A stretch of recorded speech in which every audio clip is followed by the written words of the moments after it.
everybody, welcome to the Braid and Tinker YouTube channel. My name is Melanie and I usually record knitting podcasts.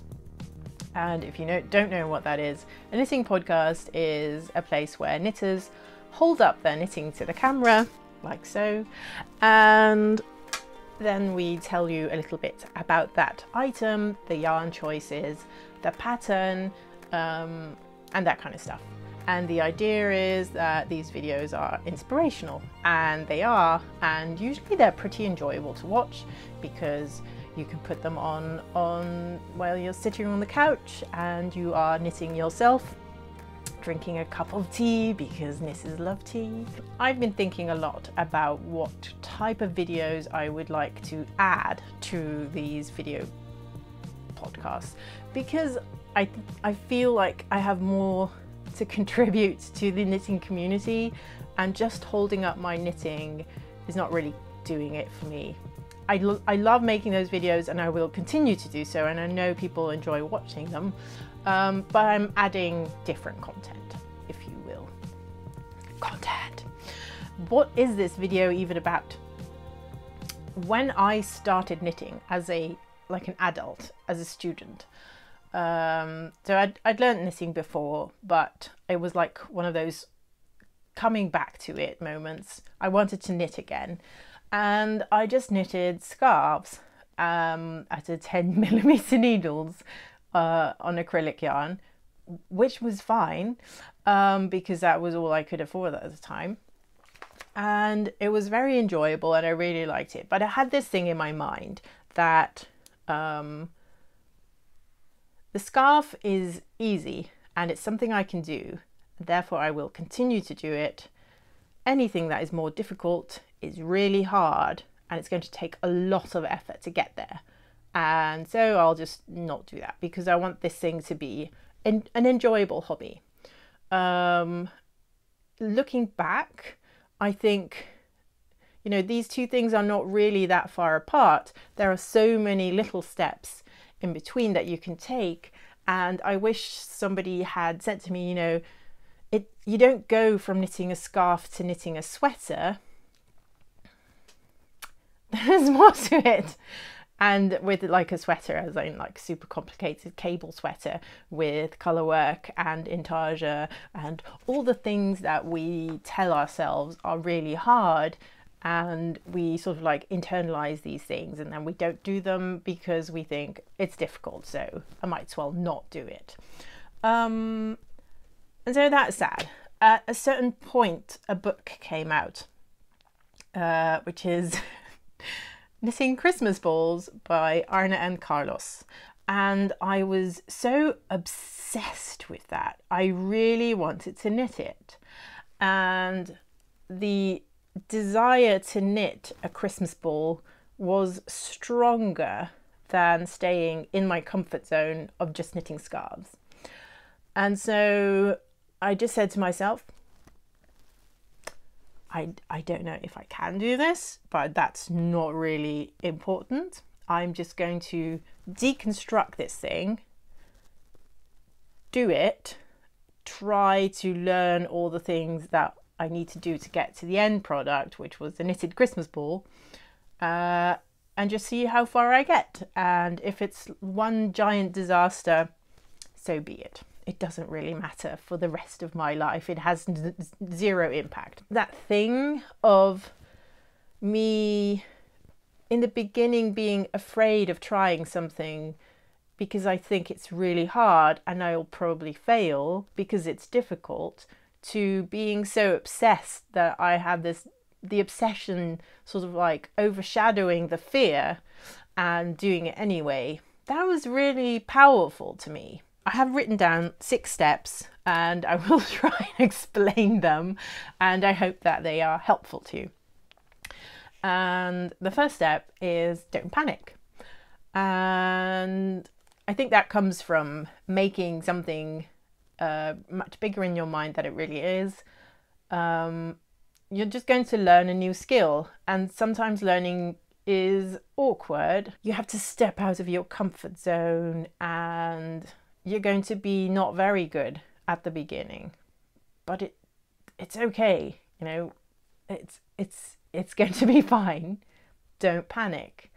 And one of the things that I learned about knitting, and I'll get back to that a little bit later as well, is that when you think about all the things that you would like to do in more complicated knitting patterns, it feels overwhelming. It feels like, but I'd have to do increases and decreases and knitting and purling, and I don't even know all these abbreviations, and why does this knitting pattern look so bloody complicated? And then the knitting pattern states, read through all the instructions and make sure you understand every step before you even attempt to make your gauge swatch. Don't worry about the bind off if you haven't even started your cast on. It's focus on the thing that needs to be done now. Don't try and make this knitting mountain something that you can understand in one thought. It's too much. Don't just leave it. It's the most important step, really. Don't panic. So the second one is adopting a growth mindset. I bloody hate the word growth mindset. I don't know. I just hate those.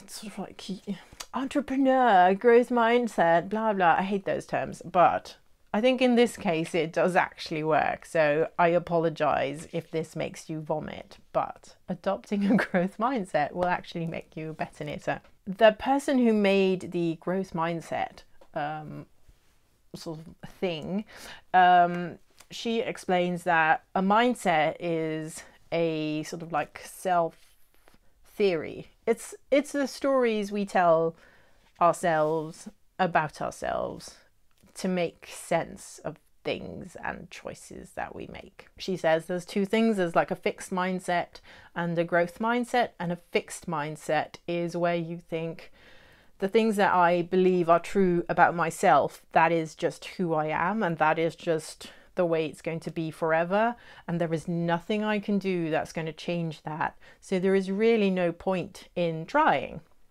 And then the growth mindset is that you think, I can learn to do things better or differently, or I can learn a new thing, and all it takes is practice and finding the right tools to learn these things. And the funny thing is that research has shown that the people who have a growth mindset about something, it's not even the fact that you're working hard and that you're practicing.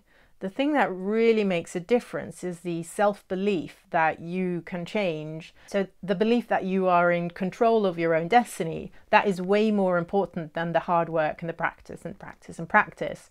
Although those are like important elements, the fact that you believe in yourself and that you can change and be a different, you don't have to be a different person, but the fact that you embrace the fact that you can learn these knitting skills, embracing that you can become a better knitter. You're not stuck on Scarf Island. Step number 3 is simplify or minify.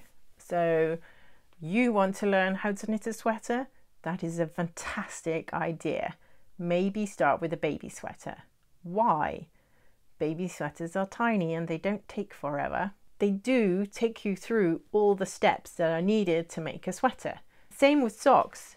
You want to learn how to knit socks? Start with baby socks because they don't take 600 years. The great thing about baby socks is that they still need cuffs, they need toes, they need a heel for their feet to fit in the sock thing. Make it simple. When you've gone through all of the steps a couple of times, then when you attempt to do the big thing, it's not as intimidating because you know all the lingo, you know all the like complexities, you know the things that you like and you don't like because for whatever reason, and then it becomes much more predictable and the scariness of it is completely gone. 4 start at the start. This kind of like ties in with number 1, don't panic, but I hate it when patterns say, oh, you have to read through all of the pattern and make sure you know all of the stitches used in this pattern. And when a knitting pattern says, make sure you read through all the steps and understand everything, it's like, but this pattern is like 16 pages. I don't want to read through all of that. That's hard work. It's really a... Hello, cat. She's just going to sleep there for a little bit. Sorry. Yeah, so just start at the start. What is step 1? Cast on X amount of stitches. You can do that. You've done cast on, you can do that. It's good, start there. Don't read through all of it and don't worry about all the 1,000,000 other steps on the 16 other pages. What is step 2? Knit around. I can do that. Or maybe it's knit 2 inches of 1x1 ribbing, and then you maybe think, what is 1x1 ribbing? I don't really know. Awesome, because now you can look that up on the YouTubes and there will be somebody explaining that to you. Step number 5 is get help. So when you get stuck, get help, and that usually with knitting means just YouTube it, because knitting is pretty well documented on YouTube in terms of video. And I find that video really helps with being able to visualize the act of a particular stitch. Step number 6 is kind of easy, but just stay on the path. You're not going to get amazing at knitting in 3 minutes. That's just, you know, it's probably not going to happen. But if you just trust in yourself and think, there are so many knitters out there who make sweaters, and I'm just using the sweater here as something that people think is a complicated thing to make.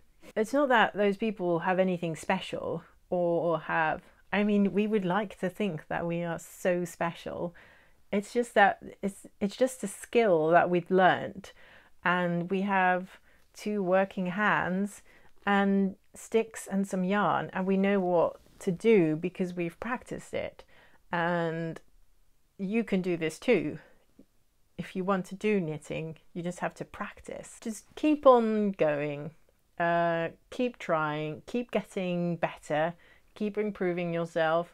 Look at videos of other people knitting, see how they do it, and you will get better, because that's just how things work. Practice makes perfect is a terrible cliche, but it's a cliche because it's true. So those are my 6 steps for advancing your knitting. Don't panic, adopting a growth mindset, really. Simplify or minify. Start at the start. Get help if you need it.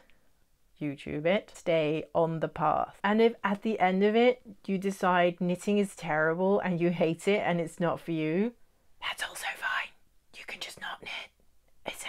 So thank you for watching so much. I want to do some more of these kind of like inspirational videos. I want to do more tutorials, and I will totally continue recording podcasts because I know everybody likes to watch podcasts. Let me know what you would like to know more about in terms of knitting, and if there are things that you would like to see a tutorial on or any of those things, just leave it down in the comments. Please like and this video if you did, and subscribe, the subscribe button if you want to know when I have more videos. I'll see you guys soon, and happy knitting. Bye.